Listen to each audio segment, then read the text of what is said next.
Olá, hoje a gente vai conversar com os professores Mário Luiz Neves de Azevedo e Paulo Fernando Soares, candidatos à reitoria da UEM pela chapa número 1. Você pode, juntos podemos mais, né? E muito obrigada pela presença de vocês aqui. Somos nós que agradecemos. Tá Muito obrigado pela oportunidade, por esse momento. Tá. Professor Mário, a gente começa falando então sobre a falta de recursos aqui na universidade. Por causa disso, algumas obras estão paralisadas, como o Centro de Convenções e a Casa do Estudante. A solução para esses problemas depende de negociação com o governo do estado. Se a chapa 1 for eleita, qual será o perfil de relacionamento com o governo?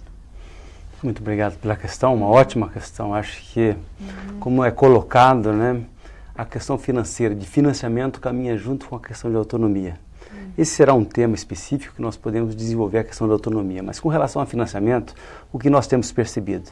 Se pegarmos o último relatório que a CERT fez para o Tribunal de Contas do Estado, nós verificaremos que de 1.899 bilhões para todo o sistema público estadual do Paraná, somente 1.544 foram executados. É isso que compromete equipamentos, salas de aulas, laboratórios e construções dentro de todas as universidades do Paraná. Em especial, aqui em Maringá, nós temos vários blocos que nem podemos mais falar que estão em andamento, que a construção esteja em andamento, porque são blocos paralisados. Para além dos blocos didáticos, como você bem mencionou, a Casa do Estudante, também está parado, que isso significa um comprometimento para a permanência estudantil.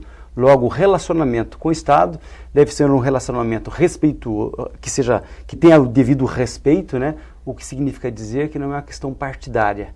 O que nós precisamos é fazer com que a representação da UEM seja realmente respeitada. O que significa dizer que a UEM precisa ter o comprometimento do orçamento devidamente executado. E, para além disso, podemos buscar, sim, recursos federais. Como nós temos recursos federais no Ministério da Saúde para o HU, como nós temos o Ministério da Ciência e Tecnologia, nós podemos, sim, abrir espaços junto ao Ministério da Educação para que equipamentos, estrutura, infraestrutura, sejam recursos devidamente alocados para a execução. Politicamente é importante o relacionamento, mas mais importante que isso é o respeito a uma universidade que é forte, que é respeitada e que qualquer governo deve saber disso. E professor, como o senhor avalia o cenário atual apresentado pela UEM?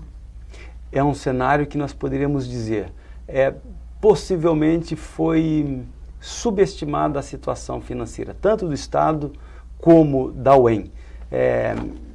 Somente nós percebemos esses números que nós acabamos de falar sobre o financiamento, vamos perceber que, em termos do método das partidas dobradas, crédito e débito, pelo visto, vai bem, é mais ou menos assim, a UEM vai bem e a comunidade vai mal. O que significa dizer que não quer dizer que a UEM não é deficitária. A UEM não é deficitária. O que tem acontecido é que nos faltam recursos para cumprir aquilo que é a missão da universidade. E a missão da universidade é ensino, é a pesquisa, é a extensão, é a inovação. E para isso nós precisamos de financiamento. Essa é a grande questão. Uhum. Como que vocês pretendem também, quais serão os projetos de vocês em relação à melhoria dos campos? Tanto o campo sede aqui, como os regionais também. Interessante questão também. A grande questão, estamos para além de Maringá. Muitas vezes, quando falamos Universidade Estadual de Maringá, a primeira visão é trazer a UEM somente para a cidade. Não, estamos em outras cidades e como você bem observou, me desculpe falar você, mas como você bem observou, nós precisamos de um plano, um projeto de construção, de equipamentos, de infraestrutura que envolvam todos os campos, né? Campus ou campi. Isso significa dizer que, para além daquela que será a conclusão da resolução do CAD de 2006, que dizia sobre a previsão da conclusão do campus de Maringá, que ainda não está concluída, né? Nós precisamos incluir os demais campos no projeto de construção, no projeto em que seja um espaço em que todas as atividades possam ser desenvolvidas, vamos dizer assim, numa situação razoável. E, curiosamente, a questão contraditória, nós temos um campus, né, que ainda não foi concluído e devemos correr atrás da manutenção do que existe. Essa tem sido uma grande questão que se coloca para o UEM, para vários laboratórios, salas de aulas, e devemos dar solução também. Por isso nós fizemos um projeto, né, devidamente com levantamento minucioso, para a execução de um plano emergencial de manutenção e de reforma daquilo que é o existente. Uhum. Professor Mário, a questão da autonomia universitária. A gente tem citado aqui o exemplo da USP, que conquistou sua autonomia, mas vem enfrentando vários problemas financeiros, mesmo assim. Então, como deve ser constituída, na opinião de vocês, essa autonomia universitária? Essa é uma ótima questão, novamente. A autonomia não é uma obra ou um projeto que o reitor ou vice-reitor, o professor Paulo, vai colocar embaixo do braço e vai dizer, conquistarei a autonomia. Essa é mais uma questão que é uma conquista coletiva. E não somente da Universidade Estadual de Maringá. Essa é uma conquista de todo o sistema público estadual do estado do Paraná. Um projeto que realmente seja crível, que as pessoas possam acreditar, significa que é um projeto construído com todo o sistema. E somente podemos ter o nome de universidade se for uma universidade autônoma. A título de exemplo, a primeira universidade do mundo ocidental, que é a Universidade de Bolonha, lá em 1088, Frederico Barbavermelho, ou Barbarossa, né, em italiano, vai dizer, ele disse, né, esta é uma universidade, aqui está seu estatuto próprio, vocês não serão constrangidos. Significa dizer que é um respeito às atividades de uma universidade. Se quisermos continuar a ter o nome de universidade, nós precisamos conquistar a autonomia plena, não somente didática, mas de gestão de pessoal, de financiamento. E um exemplo bastante claro, no tempo que o professor Paulo e eu fomos contratados na universidade, do concurso até a contratação não demorava mais do que 4 meses, 3, 4 meses, processo concluído, o professor Paulo e eu com a portaria assinada como professor da universidade. Hoje tem demorado 1 ano e 8 meses, 2 anos ou até mais. Isso demonstra o quanto de autonomia nós perdemos. Isso demonstra o quanto que temos de reconquistar de espaço e de conceito daquilo que se refere à autonomia da universidade. Tá certo. Em relação à gestão de pessoas, o sentimento de desvalorização do servidor público aqui, professor e técnico, é latente. Quais as propostas da chapa 1 para a valorização do servidor? Mais uma questão que é fulcral no nosso relacionamento. Se nós quisermos também manter o nome de comunidade, uma comunidade universitária, nós precisaremos retomar valores humanos, valores que possam colocar o servidor, o técnico e o estudante e o professor no centro da universidade. E para isso, por exemplo, significa dizer que o respeito, o retorno à confiança, colocar em questão a paridade. A disparidade não levou a lugar nenhum. Por que tem que ter essa diferença? O que melhorou para a administração pública da universidade o voto de um segmento só valer 70%. Então nós temos que dar sinais à comunidade que ele tem valor, que o estudante tem valor, que o técnico tem valor e que o professor tem valor. Para além de qualquer questão eleitoral, é uma questão de símbolo, de signo, que podemos compartilhar os destinos da universidade e compartilhar a responsabilidade sobre a administração da universidade. É por isso que nós defendemos, primeiramente, que os técnicos, professores e estudantes tenham o devido respeito, que nós temos o humano como primeiro lugar, como dizem, mais humanos e menos recursos, que nós saibamos que nós vivemos numa comunidade que, por exemplo, para além da questão individual, que nós respeitamos, por isso você pode mais, né?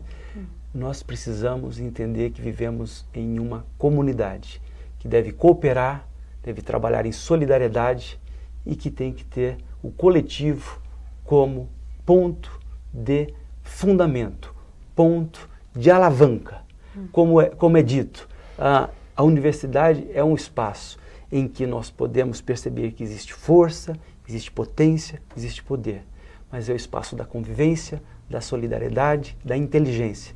Se vocês me permitem, se fosse pensar numa imagem, é como se tivéssemos, ao momento de desbastar uma pedra, saber que a gente precisa colocar força no maço, mas temos que ter a inteligência no cinzel, saber dirigir o cinzel. Se não fizermos isso, perdemos a obra.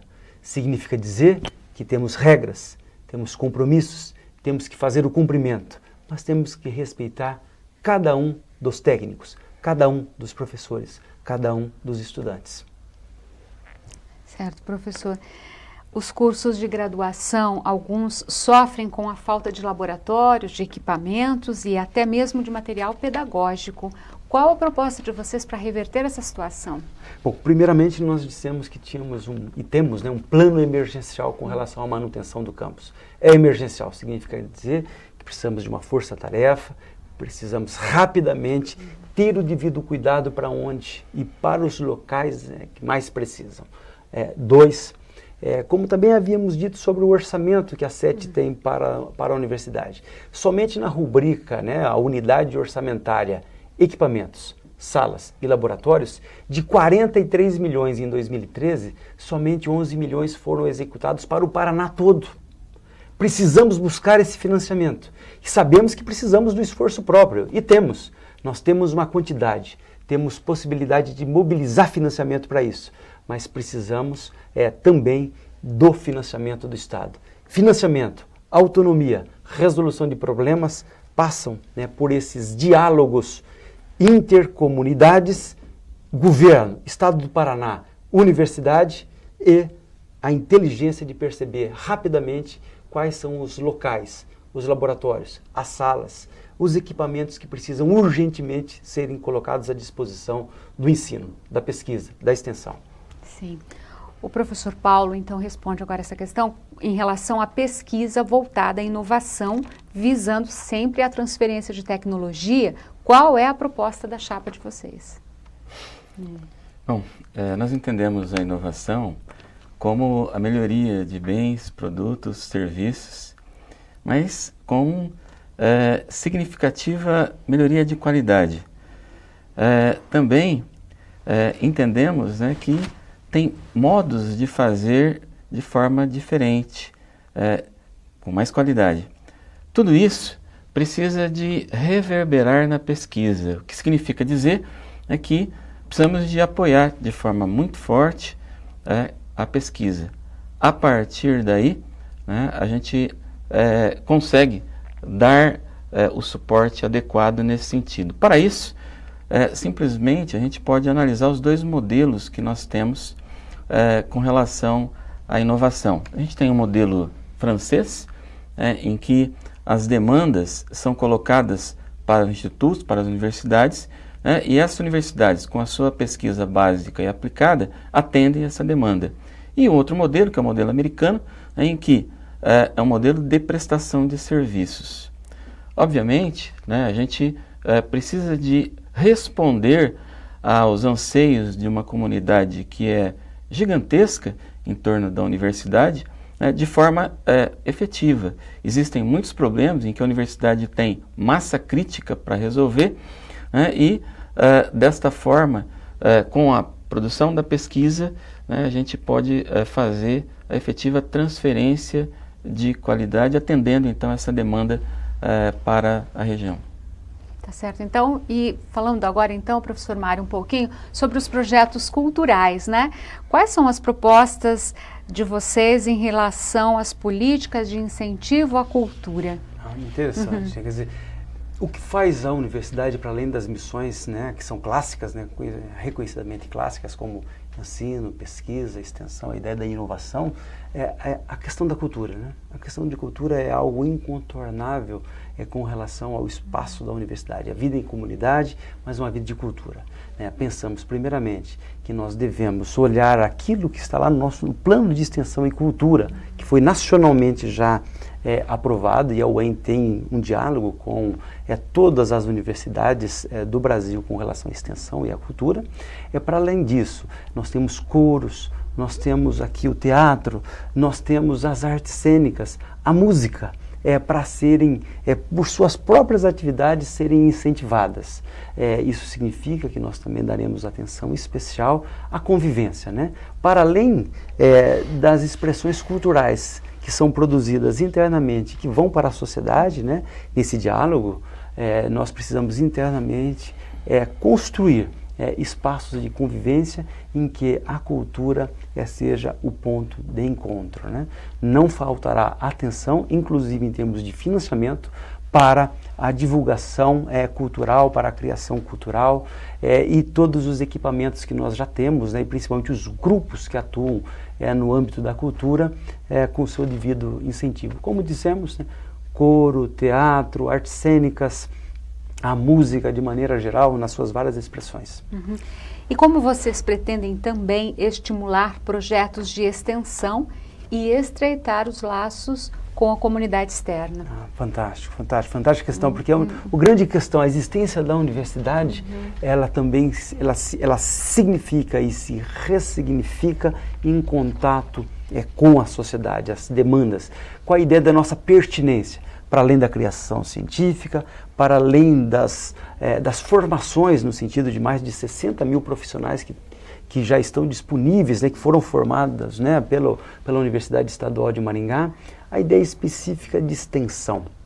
Nós já tivemos, em um passado recente, o Universidade Sem Fronteiras, que era um programa financiado pelo governo do Estado, em que nós, com a massa crítica interna da Universidade Estadual de Maringá, nós divulgávamos e divulgamos aquilo que é a criação interna, né? Nossos trabalhos, nossos serviços, o ensino, a pesquisa para a comunidade. Essa que é a expressão, né, de maior contato, de intimidade com a comunidade de maneira geral.